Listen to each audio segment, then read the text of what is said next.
ఓం ఓం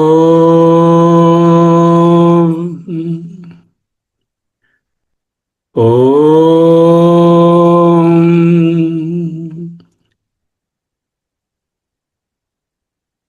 స్థిర సుఖమాసనం.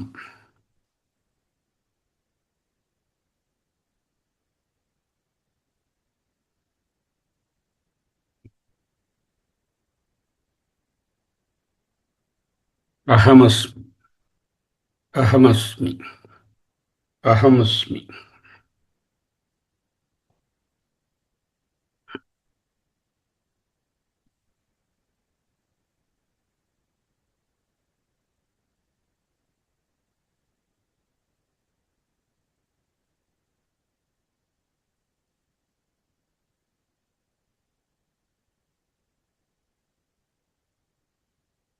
కామ్యానాం కర్మణాం న్యాసం సన్యాసం కవయో విదుః సర్వకర్మ ఫలత్యాగం రాహుత్యాగం విచక్షణాః.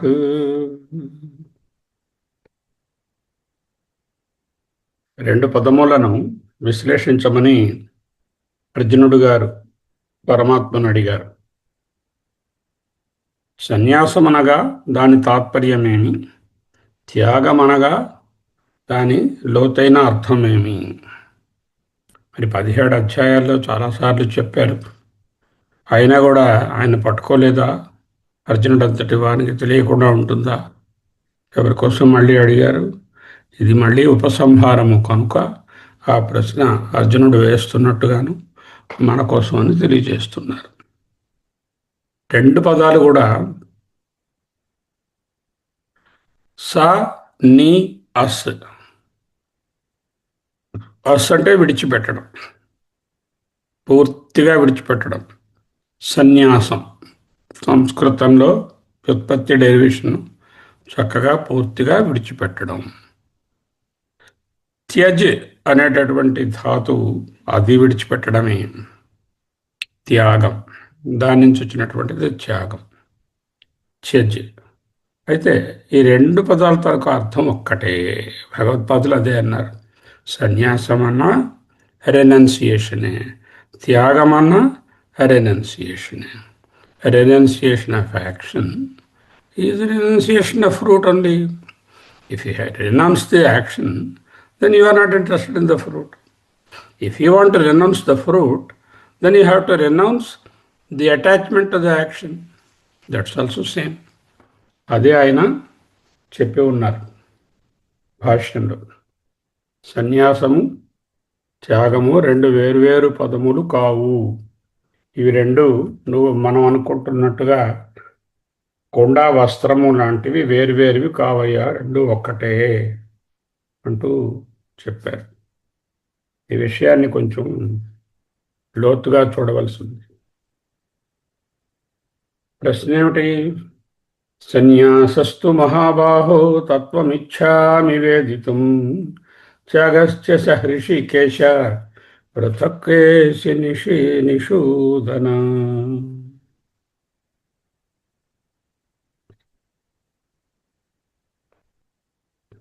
కామ్యానాం కర్మణాం న్యాసం సన్యాసం కవయో విదుః సర్వకర్మ ఫలత్యాగం రాహుత్యాగం విచక్షణాః.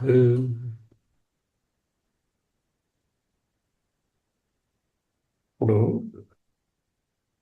యాక్షన్స్ అనేటటువంటివి పూర్వకాలంలో యజ్ఞాలు, యాగాలు, ఏవో వైదిక సంబంధమైనటువంటి కర్మలు ఉంటూ ఉండేవి. ఇప్పుడు ఆ కర్మలు లేవుగా. అప్పుడు వదలాల్సిందేమిటి? యజ్ఞం వదలు, దానాన్ని వదులు, తపాన్ని వదులు అని చెప్పడం కాదు కదా. ఇప్పుడు ఉండేటటువంటివి ఏవై ఉంటాయి? ఈనాడు మనం చేస్తున్నటువంటి office related, house related, society related various actions are there. రెండు సన్యాసాలు, వివిధిష సన్యాసం, విద్వత్ సన్యాసం.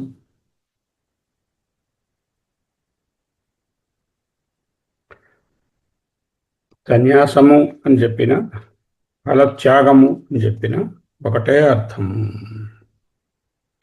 ఏమిటేమిటి మనకు ఉన్నటువంటి యాక్టివిటీసు?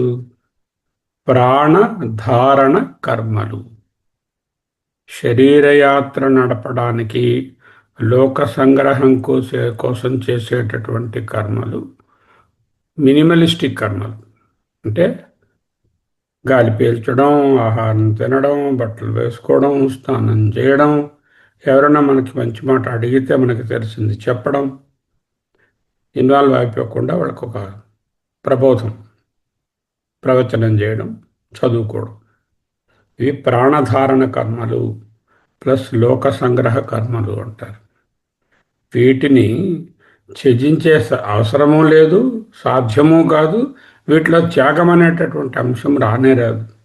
ఇక్కడ సన్యాసాన్ని త్యాగాన్ని ఒకే పదం తీసుకుని రెనౌన్సియేషన్ లేక త్యాగం అని పెట్టుకుంటే ప్రాణధారణ సంబంధమైన కర్మల గురించి చెప్పనే చెప్పరు. ఇంకా నిషిద్ధ కర్మలు సర్వమానవులకు ధర్మం ద్వారా, నీతి ద్వారా నిషేధించబడినటువంటి, వేద విరుద్ధమైనటువంటి, ధర్మ విరుద్ధమైనటువంటి, నైతిక విరుద్ధమైనటువంటి కర్మలు ఏమైనా ఉంటాయి, వాటిని ఎప్పుడూ స్వీకరించే అవకాశమే లేదు, అవి చేయనేకూడదు. కాబట్టి వాటిని త్యాగం చెయ్యాలి అనేటటువంటి ఇంజంక్షనే ఉండదు. సో రెండు పోయాయి. ప్రాణధారణ కర్మలు, లోక సంగ్రహ కర్మలు, లోకోపకారార్థ పరప్రయోజన కోసం చేసే కర్మలని విడవనక్కర్లేదు. నిషిద్ధ కర్మలు చేపట్టనే కూడదు, కాబట్టి వాటిని విడిచే పనే లేదు. ఇకేం మిగిలాయి? నిత్యకర్మలు, నైమిత్తిక కర్మలు, కామ్యకర్మలు. కామ్యకర్మలు అంటే ఏమిటి? ఇహంలో ఒక ఫలితం కోసం కానీ, పరలోక ఫలితాన్ని కోసాన్ని కానీ చేసేటటువంటి పనులు. ఫర్ ఎగ్జాంపుల్, పై అధికారులకు మంచి మంచి విలువైన కానుకలు ఇస్తారు. ఎందుకు ఇస్తారు ఆ కర్మ? ఏదో ఆయన దగ్గర నుంచి ఫలం పొందుదామని. పిల్లలు పుట్టడం కోసం చేసే పూజలు, స్వర్గ సుఖాలు వస్తాయి అని చేసే పూజలు, అమ్మాయికి పెళ్ళే వాళ్ళని చేసేటటువంటి మొక్కుబడులు, ఇవన్నీ కామ్య కర్మలు. వాటిని పూర్తిగా తగ్గించుకో, వాటిని వదులుకో, దానిలో ఏ సంశయం లేదు. కామ్యకర్మల గురించి ప్రతి చోట చెప్తూనే ఉన్నారు. కామ్యకర్మలే నీకు అన్నిటికీ బంధం, కామ్యకర్మలను వదులుకోను. ఇంకా మిగిలిపోయి నిత్యకర్మలు, నైమిత్తిక కర్మలు. నిత్యకర్మలు అంటే ప్రతిరోజు చేసేటటువంటి కర్మలు. అంటే ఒక ప్రార్థన, లేకపోతే ఒక పూజ ఏదో ఇంట్లో చేసుకుంటాము. ఇప్పుడు నిత్యకర్మలని వేదోక్త కర్మలు, అగ్నిహోత్రం పొద్దున్న 5 గంటలకు వెలిగించి 24 గంటల 6ని అగ్నిగా ఎవరు ఉంచుకుంటున్నారు? ఎవరి దగ్గర లేదు కదా. బ్రాహ్మణ్ కమ్యూనిటీలోనే లేదు, ఇక మిగతా కమ్యూనిటీస్లో చెప్పక్కర్లేదు. అంచేత ఇక్కడ నిత్యకర్మలు అంటే వేద విహిత కర్మలు ఏవి కావు. అవేవి మనం చేయడం లేదు. శ్రౌత కర్మలు చేయడం లేదు, స్మార్త కర్మలు చేయడం లేదు. బాగా రెడ్యూస్ చేసి వాటిని ఏవో పూజలు, ఆరాధనలు అంటున్నాం. వాటిని స్పెషల్ ప్రేయర్స్ చేసేయద్దు, వాటిని మినిమలిస్టిక్గా పెట్టుకోండి. మెయిన్ క్వశ్చన్ సంధ్యావందనం చేయాలా వద్దా, పితృకార్యం చేయాలా వద్దా, వాళ్ళకి తద్దినాలు పెట్టాలా వద్దా, అవే మనం చేస్తున్న పెద్ద నిత్యకర్మలు. వాటిని కూడా మినిమలిస్టిక్గా పెట్టుకో, వాటిని కన్ఫ్యూజ్ అయిపోక్కర్లేదు. నిత్యకర్మలు. నైమిత్తిక కర్మలు ఒక సందర్భాన్ని పురస్కరించుకొని, దసరా దశమి వస్తుంది, అమ్మవారికి ఏదో పూజ చేస్తాం, వినాయక చవితి వస్తుంది, ఏదో చేస్తాం, అటువంటివి నైమిత్తిక కర్మలు. వీటిలో కూడా ఎక్కువ చొచ్చుకుపోకుండా ఉండడమే ఇక్కడ త్యాగమని చెప్పబడుతుంది. అయితే ఎవరైతే ఆశ్రమ సన్యాసాన్ని తీసుకుంటారో, వివిధిష సన్యాసం అంటారు దాన్ని.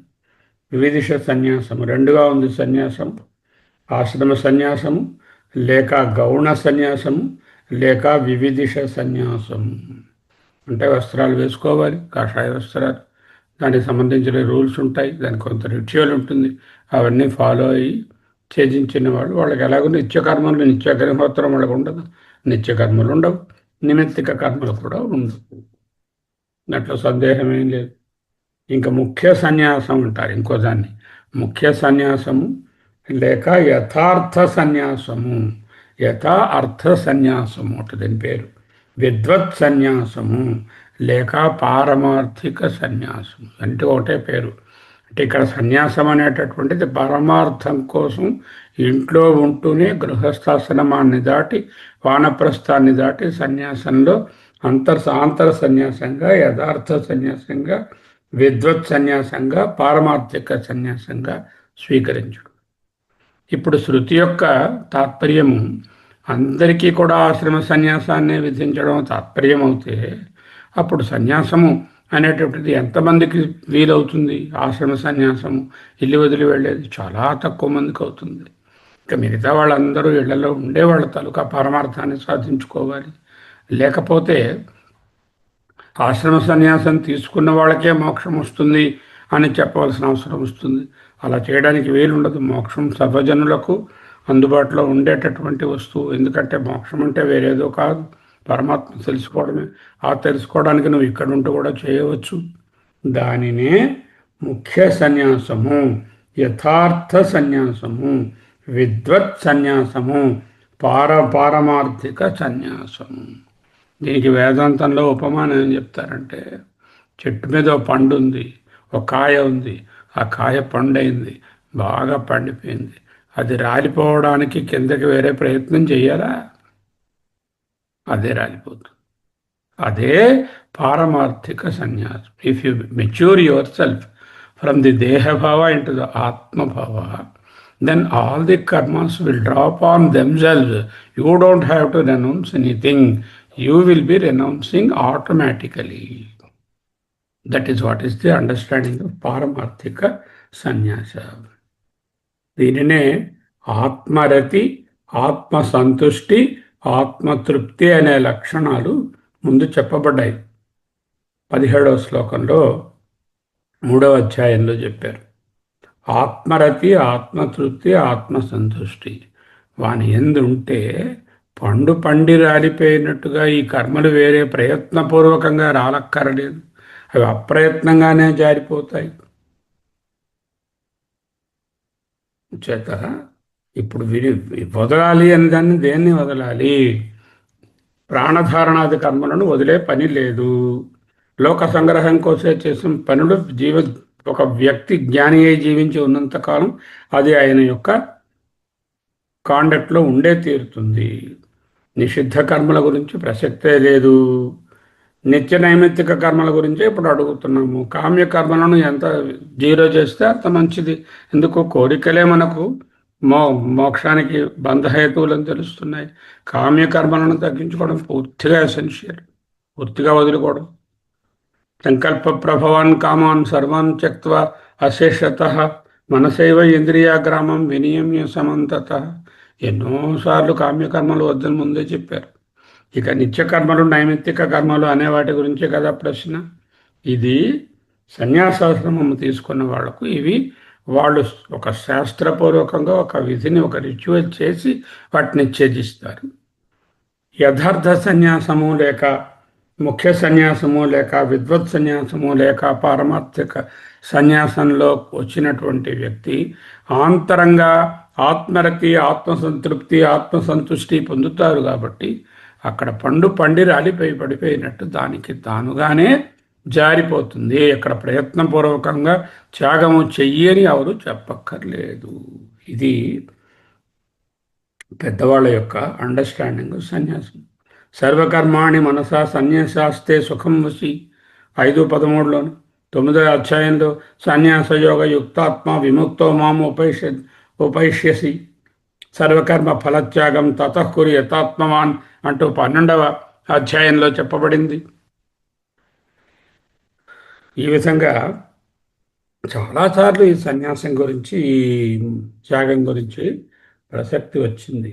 అన్నీ చెప్పిన తర్వాత 16వ అధ్యాయంలో అన్నీ బోధించి గుణత్రయాలను, తర్వాత 17వ శ్రద్ధాత్రయ వీటిని కూడా బోధించి నువ్వు సాత్విక శ్రద్ధ కలిగి ఉంటే, సాత్వికమైనటువంటి గుణాన్ని పెంపొందించుకుంటే నెమ్మదిగా విశుద్ధ సత్వంలోకి వెళ్తావు. ఆ తర్వాత నీకు ఒక మంత్రాన్ని ఉపదేశిస్తాను. ఆ మంత్రం ఏమిటి అంటూ 17వ అధ్యాయంలో ఓం తత్సత్, ఓం తత్సదితి నిర్దేశో త్రివిధ బ్రహ్మణ స్మృత నేర్చుకున్నాము. ఎప్పుడైతే సర్వం ఓం తత్ సత్ అని తెలుసుకుంటాము, అప్పుడు కర్మల ప్రసక్తి ప్రత్యేకంగా జారవిడవలసినటువంటి అవకాశము, అవసరము 99% ఆఫ్ పీపుల్కి ఉండవు. ఎవరు వాటిని త్యాగం చేయాలి, వాళ్ళు విడవాలి అంటే ఆశ్రమ సన్యాసం తీసుకున్న వాళ్ళు రిచువలిస్టిక్ ప్రకారంగా విడవవలసి వస్తుంది.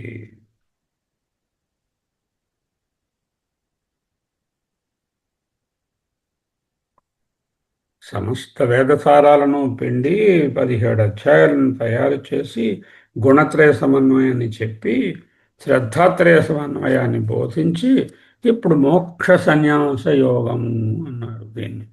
మోక్ష సన్యాసం అంటే మోక్షాన్ని త్యజించాలా? మోక్ష సన్యాసం అంటే మోక్షమును త్యాగం చెయ్యి అదార్థం కాదు కదా.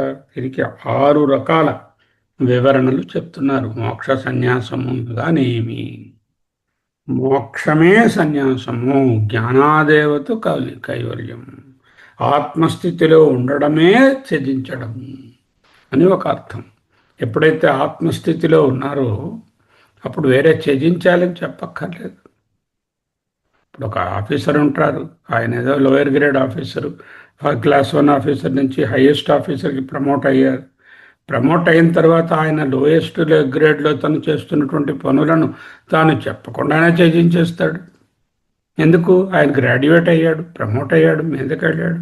అంటే ఆత్మజ్ఞానం అనేది ఒక హయ్యర్ స్టెప్ అనుకుంటే ఆత్మజ్ఞానం దగ్గరకు వచ్చేసరికల్లా ఇక మోక్షమే సన్యాసము, సన్యాసమే మోక్షం. వేరే సన్యాసం అనే పదం అక్కర్లేదు. మోక్షం అనగానే సన్యాసం. రెండవది, సన్యాసము వలన లభించే మోక్షము. సన్యాసాత్ మోక్షం అంటే అన్నిటినీ త్యజించడం వలన పొందేటటువంటిది ఏదైతే ఉందో అదే నిశ్రేయసము, మోక్షము అని ఇంకొక వ్యుత్పత్తి. సన్యాసాత్ అంటే తృతీయ విభక్తి. మోక్షం అంటే పరమాత్మ, పరమాత్మ, మోక్షం అంటే ఆయన కోసం విడిచిపెట్టడం అనేటటువంటిది సన్యాసము, మోక్ష సన్యాసము. ఈశ్వరార్పణ బుద్ధితో ఫలత్యాగం చేయడం, అదే మోక్ష సన్యాసం అని కొందరు అభిప్రాయపడ్డారు. మోక్షము కొరకు చేసే సన్యాసము మోక్షాత్ సన్యాస, చతుర్థి విభక్తి. మోక్షము కొరకు అంటే మళ్ళీ అది కోరికైంది. ఫలానా దాని కొరకు నేను ఇది త్యజిస్తున్నాను అంటే మోక్షాన్ని ఒక కోరికగా పెట్టుకుని ఆ కోరికని నేను తీర్చుకోవడానికి సన్యాసాన్ని చేస్తున్నాను. సబబుగా లేదు అది. మోక్షము సన్యాసము యోగము అని చెప్పారు ఇక్కడ. మోక్షము సన్యాసం, మోక్ష సన్యాస యోగం అన్నారు. యోగం అనగానేమి? జీవబ్రహ్మ ఏకత్వమే యోగం. సో జీవబ్రహ్మ ఏకత్వం అనేవాటి తత్వాన్ని వివరించేది. అంటే మోక్షం అనగానేమి, సన్యాసం అనగానేమి, జీవబ్రహ్మ ఏకత్వం అనగానేమి అనే తత్వాలను వివరిస్తుంది. కాబట్టి ఇది మోక్ష సన్యాస యోగము అని అన్నారు. 5వ అధ్యాయంలో 10వ శ్లోకంలో భగవానుడు అంటారు, బ్రహ్మణ్యాధాయ కర్మాణి సంగం త్యక్త్వా కరోతి యః. అంటే ఒక గంభీరమైనటువంటి ప్రసంగాన్ని చేశారు 5:10లోని. బ్రహ్మణ్యాధాయ కర్మాణి సంగం త్యక్త్వా కరోతి యః. అక్కడ చక్కగా నిశితంగా విచారించుకున్నాం ఆ విషయం. మోక్షరూపమైన ఫలితం మీద కూడా ఆసక్తి ఉండరాదు. ఒక విధముగా మోక్షేచ్ఛ కూడా ఒక బంధకమే. అందుకే సత్వగుణం కూడా బంధిస్తుంది. తత్సత్వం నిర్మలత్వాత్ ప్రకాశకమనామయం సుఖ సంజ్ఞేన బధ్నాతి జ్ఞాన సంజ్ఞేన చానక అంటూ గుణత్రయ విభాగంలో చెప్పారు. సో మోక్షస్య సన్యాస, మోక్షము కూడా కాంక్ష లేకుండా ఉండడమే మోక్ష సన్యాసం. ఎంతటి వివరణ ఉన్నది మోక్ష సన్యాసము అనే పదమునకు. శ్రీ భగవాను వాచ, కామ్యానాం కర్మణాం న్యాసం సన్యాసం కవయో విదుః సర్వకర్మ ఫలత్యాగం ప్రాహుత్యాగం విచక్షణాః. కామ్యానాం కోరికలను తీర్చే, కర్మణాం కర్మల యొక్క, న్యాసం పరిత్యాగాన్ని సన్యాసం అంటారు.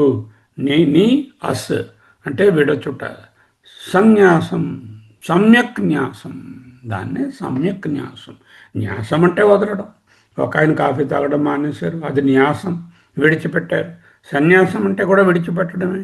ఇక్కడ విడిచిపెట్టడం అనే పదంలో ఏముంటుంది? సన్యాసం, సమ్యక్ న్యాసం.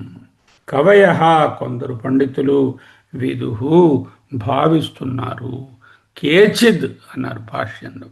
అంటే ఇక్కడ వ్యాసాచార్యులు కానీ వ్యాసనారాయణుడు కానీ ఈ శ్రీకృష్ణ పరమాత్మ నారాయణుడు కానీ డైరెక్ట్గా ఇది ప్రిస్క్రిప్షన్ ఇంకా చెప్పలేదు. రెండవ శ్లోకము మూడవ శ్లోకంలో మహాత్ములు ఏమని అంటున్నారు అనేది చెప్పి నాలుగవ శ్లోకంలో ఇది నా నిశ్చయము శృణుమే నిశ్చయ అంటే చెప్తూ ఉంటారు. అంటే రెండులోనూ మూడులోనూ ఇతరులు వీటిని ఎలా అభిప్రాయపడ్డారు అనే విషయాన్ని చెప్పి, ఇతరులంటే సామాన్యులు కాదు, అత్యంత జ్ఞానులు, విద్వాంసులు, ధీరులు ఎలాగా దీన్ని పదాలను అర్థం చేసుకున్నారని తెలుసుకుని పరమాత్మ యొక్క లేక వ్యాసాచార్యుల యొక్క కన్క్లూషను. ఒకసారి నేను వ్యాసాచార్య అన్నా ఒకసారి పరమాత్మ అన్నా కన్ఫ్యూజ్ అవ్వకండి. ఎందుకంటే మనమే పరబ్రహ్మము. వ్యాసాచార్యులు ఎందుకు పరబ్రహ్మము కాదు, శ్రీకృష్ణుడు ఎందుకు పరబ్రహ్మము కాదు? చేత మూడు ఒకటే. శ్రీకృష్ణ అన్నా వ్యాసాచార్య అన్నా పరబ్రహ్మ అన్నా వేరే అర్థాలు ఏం లేవు, ఉన్నది ఒక్కటే అర్థం అక్కడ. ఓకే. చేత అయ్యా కొందరు పండితులు సర్వకర్మలను కోరికలను తీర్చే సర్వకర్మలను పరిత్యాగం చేయడాన్ని సన్యాసం అంటారు అన్నారు. ఇంకొంతమంది విచక్షణాహ ప్రాహు, కొందరు పండితులు చెప్పారు. ఏం చెప్పారు? కర్మల వలన కనుక ఫలితాన్ని త్యజించవయ్యా, అదే కర్మ, అదే త్యాగం అన్నారు. రెండిటికీ పెద్ద వ్యత్యాసం లేదు. సంస్కృత పదంగా తీసుకుంటే సన్యాసమే త్యాగము, త్యాగమే సన్యాసము వ్యుత్పత్తి అర్థాన్ని బట్టి. కర్మలను వదలకుండా కర్మ ఫలాన్ని వదలలేము. ఫలాన్ని వదిలితే కర్మల మీద ఆసక్తే ఉండదు, చేస్తారు ప్యాసివ్గాను. ఇలా చెప్పినా అలా చెప్పినా కర్మ ఫలాన్ని వదలవయ్యా అంటే కర్మల మీద బాగా ఆసక్తి పెట్టుకో, ఫలాల మీద వదిలి అని అర్థం కాదు కదా. కర్మ ఫలాల మీద ఆసక్తి వదులుకో అంటే చేసే దాని మీద కూడా అహం మమకారాన్ని వదులుకో అని చెప్పడం అయింది. కామ్యకర్మలను త్యజించు అంటే వాటి ఫలాలను త్యజించినట్టే అయిపోయింది. కర్మలే చేయొద్దు అంటే ఇక ఫలాలు రావు. రెండు విధాలుగా చూసినా చెప్పే విషయం ఒక్కటే. అందుకే నాలుగవ శ్లోకంలోకి పోయేసరికల్లా సన్యాసం అనే మాటని పెట్టకుండా త్యాగం అనే మాటనే తీసుకున్నారు వ్యాసాచార్యులు. ఆ త్యాగాన్ని వర్ణిస్తాను అంటూ దాన్ని సాత్విక, రాజసిక, తామసిక లెవెల్స్లో చూపించారు. తామసిక త్యాగం అంటే ఏమిటి, రాజసిక త్యాగం అంటే ఏమిటి, సాత్విక త్యాగం అంటే ఏమిటి, ఆ ఎదుగుదల వచ్చినప్పుడు ఈ రెనౌన్సియేషన్ ఆటోమేటిక్గా జరుగుతుంది అని చెప్పడం. అయ్యా అర్జున, మీరు అడిగినటువంటి ప్రశ్న మీరు చాలా లోతైన ప్రశ్న వేశారండి. కోరికలతో చేసేటటువంటి కర్మలను వదిలిపెట్టడమే సన్యాసమని, సకల కర్మ ఫలితాలను వదిలిపెట్టడమే త్యాగమని సామాన్యంగా పండితులు, వివేకులు, విచక్షణ కలిగిన వారు భావిస్తున్నారు. కవయ విచక్షణా అనే వాటిని అనే పదాలను వాడారు. సరే. సర్వకర్మాణి మనసా సన్యస్య ఆస్తే సుఖం వశీ 5:13. తస్య కార్యం న విద్యతే 3:17. ఈ విధంగా సర్వయేతే పుణ్యలోకా భవంతి అనేటటువంటిది నిత్యకర్మలను ఆచరించిన మనకి పుణ్యలోకాలు లభిస్తాయి అంటూ శృతి విధించింది. అంటే నిత్య నైమిత్తిక కర్మలు పుణ్యాన్ని పొందిస్తాయి అంటే లోకాన్ని పొందిస్తాయి. లోకాన్ని పొందిస్తాయంటే మళ్ళీ జనన మరణాలను కలిగి ఉంటాయి. కాబట్టి నిత్యకర్మలు కూడా ఒక విధంగా మంచి ఫలాన్ని కలిగిస్తాయి. మంచి ఫలం అంటే మళ్ళీ లోకములు, మళ్ళీ లోకం అంటే మళ్ళీ తిరుగుడు. సో సర్వేషాం కర్మణాం న్యాసం అని చెప్పుండేవాడు. కామ్యానాం అనే సదంలో కామ్యానాం కర్మణ అని చెప్పకుండా సర్వేషాం కర్మణాం న్యాసం అని అనలేదు కదా అని సందేహం రావచ్చు. సర్వకర్మ ఫలత్యాగం అన్నారు కదా, సర్వశబ్దాన్ని ఇక్కడ కూడా అన్వయించుకోవయ్యా. కామ్యకర్మ ఫలత్యాగము సర్వకర్మత్యాగం లేదే ఉండదు అంటూ ఈ విధంగా రకరకాలైనటువంటి వీటిని మనకు శాస్త్రం బోధిస్తోంది. శ్రీ భగవాను వాచ కామ్యానాం కర్మణాం న్యాసం సన్యాసం కవయో విదుః సర్వకర్మ ఫలత్యాగం ప్రాహుత్యాగం విచక్షణాః. అహమస్మి అహమస్మి అహమస్మి.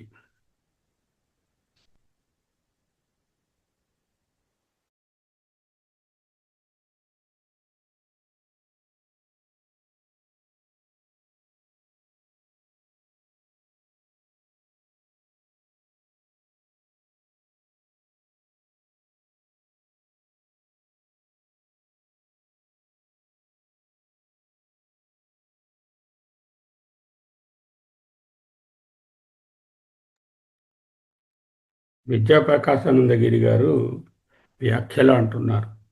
గీతయందు సన్యాసమనగా సమస్తమును త్యజించి ఇల్లుని పెళ్ళాలని పిల్లల్ని అన్నిటినీ వదిలేసి అడవులకు పోవుట అనేటటువంటి అర్థము చెప్పవలసిన అవసరం లేదు. అలా చెప్పబడలేదు. సన్యాసమనగా కామ్యకర్మలను జీరోకి తెచ్చుకో. ఏ పని చేసినా సరే దానిలో ఒక కోరికతో, తృష్ణతో, ఆపేక్షతో చేయవలసిన దానిగా చూడవద్దు. అలా చేయవద్దు. అంటే ఇటువంటి సన్యాసాన్ని గృహస్థులు కూడా ఆచరించవచ్చునా? వచ్చును, వచ్చును, వచ్చును. నిష్కామ కర్మలను ఆచరించువాడు, కామ్యకర్మలను త్యజించువాడు సన్యాసియే అని అర్థం. ఇదే చెప్పారు ఉంటాం 5వ అధ్యాయంలో 6వ అధ్యాయం బిగినింగ్లో ననిరగ్నిర్నచక్రియ అన్నారు. అంటే అగ్ని కార్యము చేయకుండా పనులు మానేసినటువంటి సన్యాసియే నిజమైన సన్యాసి కాడయ్యా. ఇది కూడా సన్యాసి అవచ్చు. అంటే ఆంతరంగిక సన్యాసము, యథార్థ సన్యాసము, ముఖ్య సన్యాసము, విద్వత్ సన్యాసము. అంటే విద్వత్ అంటే తెలుసుకోవడం వలన సన్యాసం వచ్చింది, పండు రాలిపోయినట్టుగా. అదే చెప్తున్నారు. త్యాగం అంటే ఏమిటి? సమస్త కర్మల యొక్క ఫలమును వదలటే త్యాగం అంటూ వేర్వేరు అభిప్రాయాలు చెప్తున్నారు. ఈ విధముగా కొన్ని అభిప్రాయాలు చెప్పిన తర్వాత మళ్ళీ 3వ శ్లోకంలో కూడా కొంతమంది అభిప్రాయాలు ఎలా ఉంటాయో చెప్పాక 4వ శ్లోకంలోకి వచ్చేసరికల్లా తన యొక్క నిశ్చయాన్ని పరమాత్మ భగవాను వాచగా, వ్యాసాచార్యుల వాచగా తెలుసుకోవచ్చు. అహమస్మి, అహమస్మి.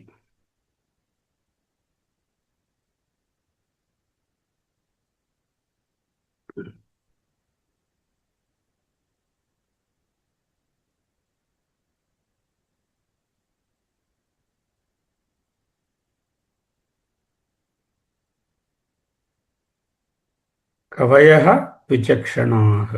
కవయ అంటే కవుడు కాదు, అంటే క్రాంతదర్శి. కవి క్రాంతదర్శి అంటే పండితుడు. విచక్షణా అంటే ఆత్మానాత్మ విచక్షణ ఉన్నవారు. విదుహు అంటే భావిస్తారు. సన్యాసం కామ్య నిషిద్ధ ప్రాయశ్చిత్త కర్మలను త్యజించాలి. త్యాగం నిత్య నైమిత్తిక కర్మల ఫలితాన్ని త్యజించాలి అంటూ వాళ్ళు అభిప్రాయపడ్డారు కొంతమంది. ఇది ఫైనల్ ఆన్సరు కాదు. It is being debated by పరమాత్మ. ది భగవాన్ వాచ. అహమస్మి, అహమస్మి. సోమవారం నాడు కూడా కంటిన్యూ చేద్దాం. 3వ శ్లోకంలో మరికొంత వివరణ రాబోతుంది.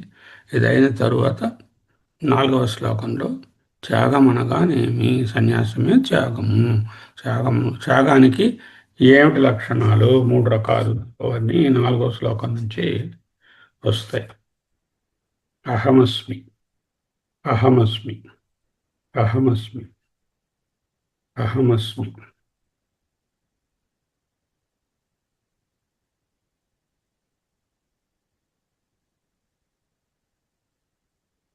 నాలుగవ శ్లోకంలో నిశ్చయం శృణుమే తత్ర త్యాగే భర్త సప్తం. నా త్యాగం గురించి త్యాగం విషయంలో విషయ సప్తమి. మే నా యొక్క నిశ్చయం శృణు. This is my view point after having discussed all the others view points. Okay. అహమస్మి, అహమస్మి, అహమస్మి, అహమస్మి, అహమస్మి, అహమస్మి, అహమస్మి, అహమస్మి, అహమస్మి, అహమస్మి, అహమస్మి, అహమస్మి, అహమస్మి, అహమస్మి, అహమస్మి, అహమస్మి, అహమస్మి, అహమస్మి, అహమస్మి. స్వస్తి.